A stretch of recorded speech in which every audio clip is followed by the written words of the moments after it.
Hi, നമസ്കാരം. ഇന്ന് +1 trial allotment ടൈമാണ്, എല്ലാവർക്കും അറിയാവുന്ന കാര്യമാണ്.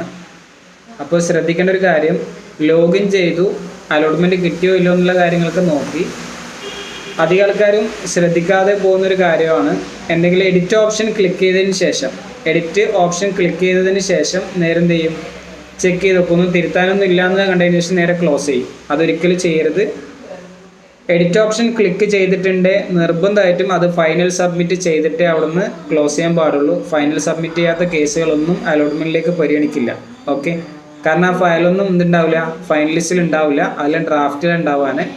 ആ കാര്യം ഒന്ന് പ്രത്യേകം ശ്രദ്ധിക്കുക. ഫൈനൽ അലോട്ട്മെൻറ്റിലേക്ക് വരണം എന്നുണ്ടെങ്കിൽ, മീൻസ് ഫസ്റ്റ് അലോട്ട്മെൻറ്റിലേക്ക് പരിഗണിക്കണം എന്നുണ്ടെങ്കിൽ ആപ്ലിക്കേഷൻ ഓപ്പൺ ആക്കിയിട്ട് നോക്കുന്നതിന് കുഴപ്പമില്ല. മീൻസ് അലോട്ട്മെൻറ്റ് കിട്ടിയിട്ടുണ്ടോ ഇല്ലയോ എന്നൊക്കെ നോക്കാം, കുഴപ്പമില്ല. പക്ഷേ എഡിറ്റ് എന്നുള്ള ഓപ്ഷൻ ക്ലിക്ക് ചെയ്തിട്ടുണ്ടോ നിർബന്ധമായിട്ടും ഫൈനൽ സബ്മിറ്റ് കൊടുത്തിരിക്കണം. എഡിറ്റ് ഓപ്ഷൻ ക്ലിക്ക് ചെയ്ത ആൾക്കാർ മുഴുവനും ഫൈനൽ സബ്മിറ്റ് കൊടുക്കണം. കൊടുത്തിട്ടില്ല വെച്ചാൽ അവരുടെ ആപ്ലിക്കേഷൻ റെഡിയാവില്ല. ഒരു കാരണവശാലും അവർക്ക് അലോട്ട്മെൻറ്റിലേക്ക് പരിഗണിക്കില്ല. ഇതൊരു ഓർമ്മപ്പെടുത്തലാണ്. തീർച്ചയായിട്ടും എല്ലാവരും ശ്രദ്ധിക്കുക. All the best.